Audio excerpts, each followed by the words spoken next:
Hi friends, please subscribe to Amravati Media and press the bell icon for more latest updates.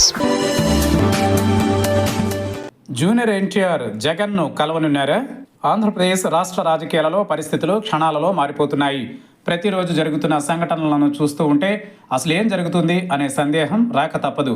రీసెంట్గా Anantapuram TDP MLA junior NTR నటించిన War two movie benefit షోస్ని ఆపేయమంటూ మాట్లాడిన ఒక phone call సంభాషణ social మీడియాలో లీక్ అయి పెద్ద ప్రకంపనలే సృష్టించింది.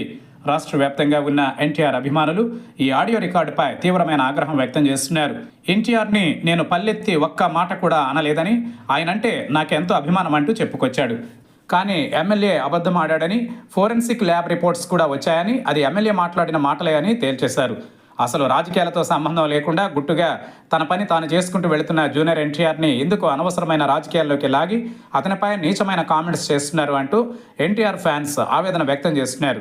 ఇలాగే చేస్తూ పోతే ఏదో ఒక రోజు ఎన్టీఆర్కి తిక్కరేగి రాజకీయాల్లోకి వచ్చేస్తాడని, తాత పెట్టిన పార్టీ కాబట్టి న్యాయపరంగా ఆయనకే చెందుతుందని, ఒకవేళ అలా కాకుండా ప్రత్యేకంగా పార్టీ పెట్టి పోటీ చేయాలనే ఆలోచన ఉన్నా, లేదంటే మాజీ సీఎం జగన్తో కానీ చేతులు కలిపితే టీడీపీ కాలగర్భంలో కలిసిపోతుంది అంటూ సోషల్ మీడియాలో ఎన్టీఆర్ అభిమానులు కామెంట్స్ చేస్తున్నారు. అంతేకాదు త్వరలోనే జూనియర్ ఎన్టీఆర్ మాజీ సీఎం జగన్ని కలవబోతున్నారంటూ వార్తలు కూడా ప్రచారం చేస్తున్నారు.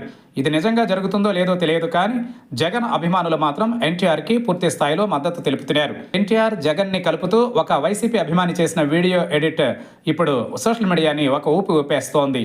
ప్రాక్టికల్గా అయితే ఈ కాంబినేషన్ వర్కౌట్ అవ్వడం అసాధ్యం.